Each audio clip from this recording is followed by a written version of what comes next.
அமெரிக்காவின் வரி விதிப்பால் அந்நாட்டு மக்களை அதிகளவில் பாதிக்கப்படும் சூழல் நிலவுவதாக தணிக்கையாளர் கார்த்திகேயன் தெரிவித்துள்ளார்.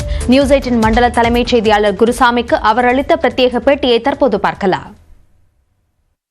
ட்ரம்புடைய அறிவிப்பு இது எந்த அளவுக்கு சாதகங்கள் இருக்கும், என்னென்ன மாதிரியான சாதகங்கள் இந்தியாவுக்கு இருக்கும்? நம்மளுடைய ஃபார்மசி ஐட்டம்ஸ் நிறைய இருந்துட்டு இருக்கு, டெக்ஸ்டைல் ஐட்டம்ஸ் நிறைய பண்ணிட்டு இருக்கோம், ஜெம்ஸ் அண்ட் ஜுவல்லரி அதிகமாக பண்ணிட்டு இருக்கோம். இந்த மாதிரி பல்வேறு ஐட்டம்ஸ் நம்ம பண்ணிட்டு இருக்கோம்.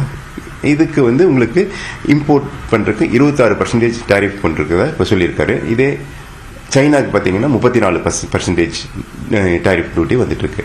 இதுதான் இந்த டாரிஃபுடைய ஒரு சாராம்சம்னு சொல்லலாம். ஸோ எந்த கண்ட்ரியிலிருந்து அதிகமாக ஏற்றுமதி ஆகுதோ அது அந்த கண்ட்ரியுடைய வேல்யூ ஆஃப் டாலர் கரன்சியை ஸ்ட்ராங்காக வச்சுக்கூடிய வாய்ப்பாக இருந்துட்டு இருக்கும். டாரிஃப்ல என்னென்ன பொருட்கள் அதிகமாக இங்கேருந்து நம்ம அனுப்பிச்சுட்டு இருந்தோம், இதுக்கு முன்னால் அந்த டாரிஃப்ல எவ்வளோ இருந்துச்சு, இப்போ இந்த வரி விதிப்புக்கு பின்னாடி அது எவ்வளவா உயர்ந்திருக்கு, அது எந்த அளவுக்கு தாக்கத்தை ஏற்படுத்தும்?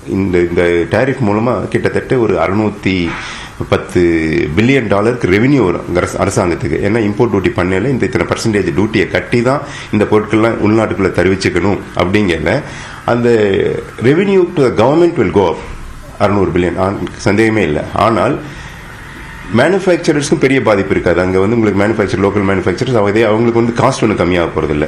ஆனால் அவங்க லோக்கலில் சந்தை இருந்துட்டு இருக்கும். ஆனால் இது என்னென்னா அங்கே இருக்கக்கூடிய நுகர்வோர் அமெரிக்கன்ஸ் அவங்களுக்கு மிடில் கிளாஸ் லோயர் மிடில் கிளாஸ்க்கு பொருட்களுடைய விலை அதிகமாயிரும். இதனால் என்ன ஆகும்னா நம்மளுக்கு இன்ஃப்ளேஷன் முதலே ஏற்கனவே இந்த கோவிடுக்கு அப்புறம் பார்த்தீங்கன்னா கடந்த 40 ஆண்டு இல்லாத அளவு இன்ஃப்ளேஷன் ஆயிருக்கு அமெரிக்காவில்.